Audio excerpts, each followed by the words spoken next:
Halo semuanya, balik lagi di Meja Kantor dan kali ini kita bakal bahas lagi One Out season kedua chapter 121. Tapi untuk teman-teman yang belum subscribe, monggo di subscribe terlebih dahulu. Oh iya, sebelum cerita dimulai akan ada perubahan penyebutan karakter, di mana Saikawa atau mantan pemilik klub akan disebut Saikawa. Sementara si Mitamura akan dipanggil sebagai pemilik klub. Langsung saja ke ceritanya.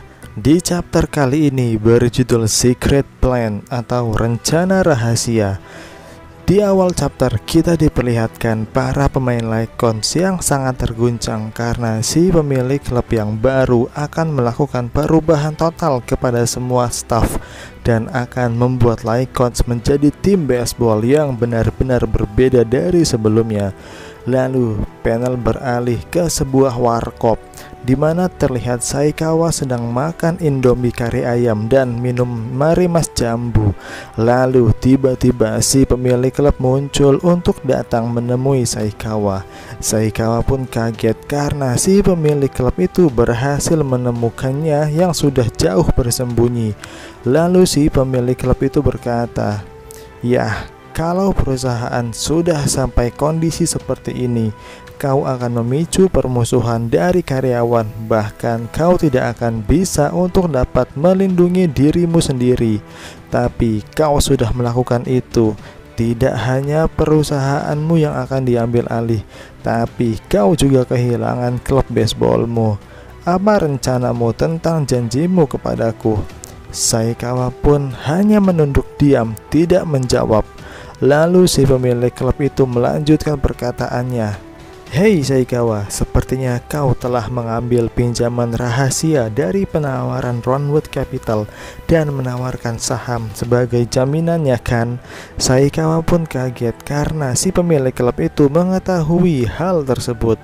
Lalu si pemilik klub itu hanya menjawab, "Aku tahu semuanya, cukup banyak hal yang telah kau lakukan.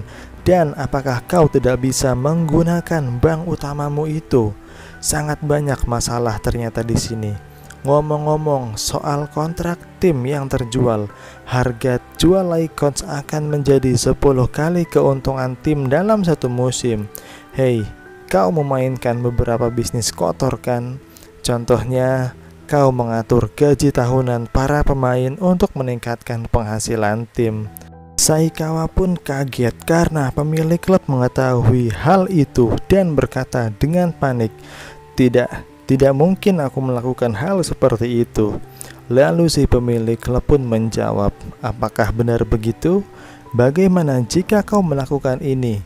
Mengatur gaji pemain berdasarkan performance pertandingan mereka.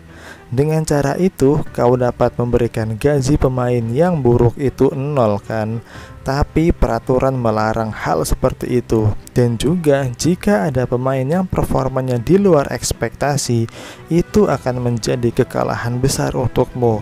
Dalam kasus Lycons, jika Tokuchi Tawa dibayar berdasarkan performanya, sesuatu yang mengerikan akan terjadi padamu kan?" Saikawa pun kesal sambil membanting gelas marimasnya.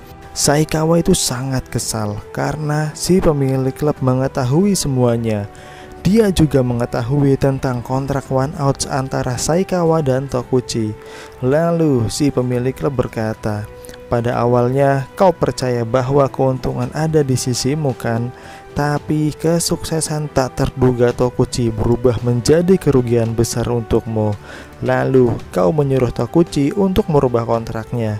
Tapi bahkan setelah kontrak itu diubah, Tokuchi masih dalam posisi yang mendominasi. Dan kau memutuskan untuk melakukan pertandingan akhir dengan Tokuchi dengan menggunakan 50 miliar uang pinjaman dari Ronwood Capital. Dan kau kalah dengan sangat menyedihkan. Kenapa kau tahu semua itu?" tanya si Saikawa kepada si pemilik klub.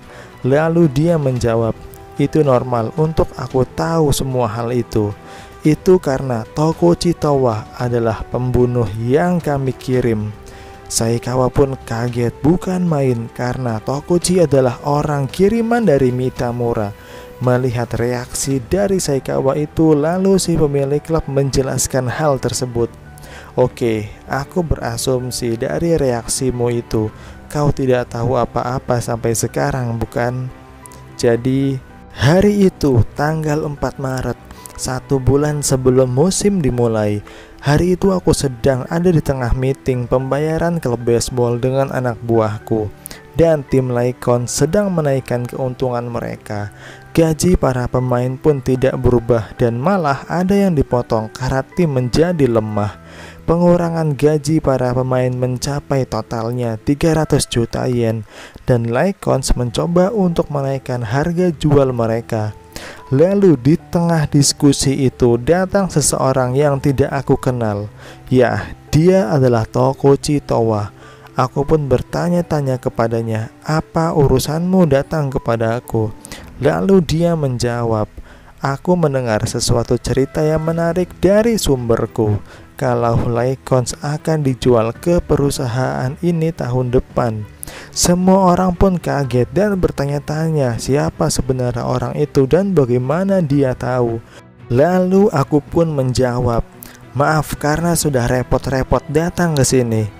Tapi masa depan Lycons masih menjadi misteri bahkan bagiku.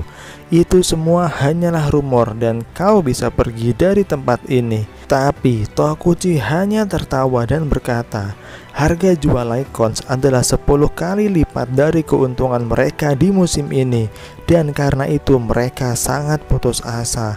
Oleh karena itu mereka mencoba untuk menaikkan itu.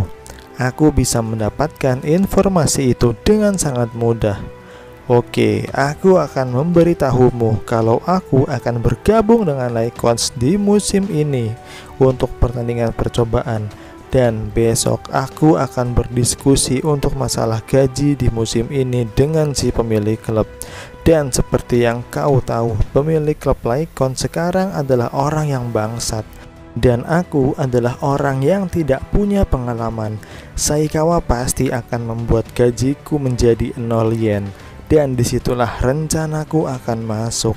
Aku akan merekomendasikan sebuah pembayaran berdasarkan performance pertandinganku, dimana untuk 1 out aku mendapatkan 5 juta yen. Tapi jika aku kehilangan 1 run, aku akan membayarnya 50 juta yen. Secara matematika, bahkan pemain yang mempunyai era tertinggi itu akan mengalami kerugian. Jadi si bangsat itu pasti akan setuju. Aku sangat tertarik dengan rencanamu. Lalu Tokuchi bertanya, jadi bagaimana? Maukah kau bergabung denganku? Aku akan mengeksploitasi si pemilik klub dan akan menguras semua uangnya. Dan nantinya akan membantu rencanamu untuk menurunkan keuntungan dari Lycons. Kau akan membantuku untuk informasi dan keuangan. Semakin banyak dukunganmu kepadaku, semakin banyak pula uang yang aku dapat dari Saikawa. Jadi bagaimana? Ya, itu adalah rencana yang sangat menarik. Tapi ada satu masalah, kita tidak tahu apakah kemampuanmu itu cukup untuk mengelabuhi Saikawa untuk mengeluarkan uang itu. Lalu aku menyuruh salah satu anak buahku yang merupakan mantan pemukul baseball di universitasnya. Dan aku akan mengetes kemampuan Tokuchi untuk melempar. Peraturannya sangat sederhana. Jika dia mendapatkan 20 strike, dia menang. Dan jika ada 1 bola yang terpukul, maka dia akan kalah. Dan Tokuchi pun menerima tantangan itu. Sebenarnya pertandingan itu adalah rencanaku untuk mengusir orang itu dari kantorku. Tapi hasilnya tidak hanya anak buahku tidak bisa memukul 1 pun bola. Dia bahkan tidak bisa menyentuh bola itu sekalipun. Dan di hari itu aku membuat keputusan untuk bekerja sama dengan Tokuchi. Mendengar cerita itu, Saikawa sangat terpukul karena semua yang dilakukan oleh Tokuchi sudah direncanakan sejak awal. Lalu si pemilik klub berkata kepada Saikawa, "Hei, apakah kau mengerti sekarang? Kau telah tertipu selama ini oleh Tokuchi. Dan juga pastinya kau tertipu olehku." Lalu si pemilik klub pun meninggalkan warkop itu. Saikawa yang terkejut dan marah besar membanting gelas marimasnya hingga tumpah dan memukul-mukul meja. Dia pun berniat untuk menghancurkan si pemilik klub dan Tokuchi.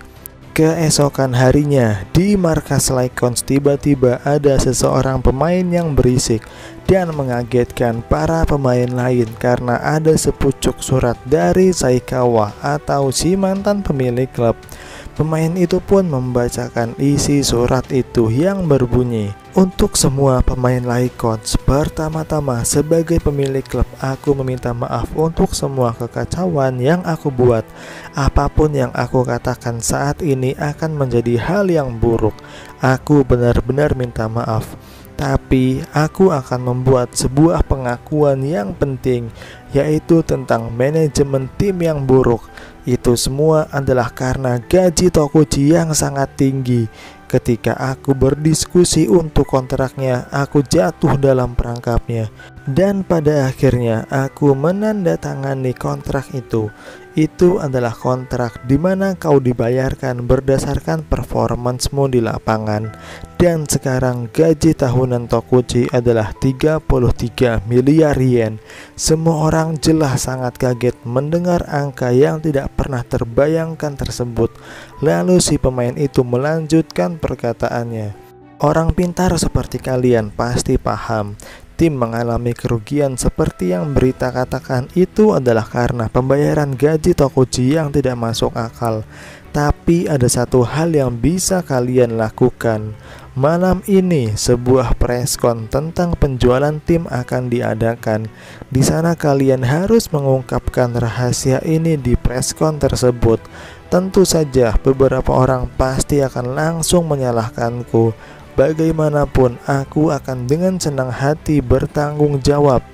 Di sisi lain, kalian tidak bersalah dan harus diselamatkan. Oleh karena itu, aku menyarankan kalian untuk berkata yang sebenarnya. Dan tanpa Tokuchi di tim, manajemen akan menjadi manajemen yang sehat. Banyak perusahaan yang ragu untuk membeli Lycons karena rumor yang beredar. Tapi setelah kalian mengungkapkan fakta ini, akan banyak perusahaan yang membeli Lycons. Dan karena itu kalian akan selamat juga. Semua orang yang mendengar itu pun gembira mendengar kabar kalau masih ada kesempatan untuk mereka selamat.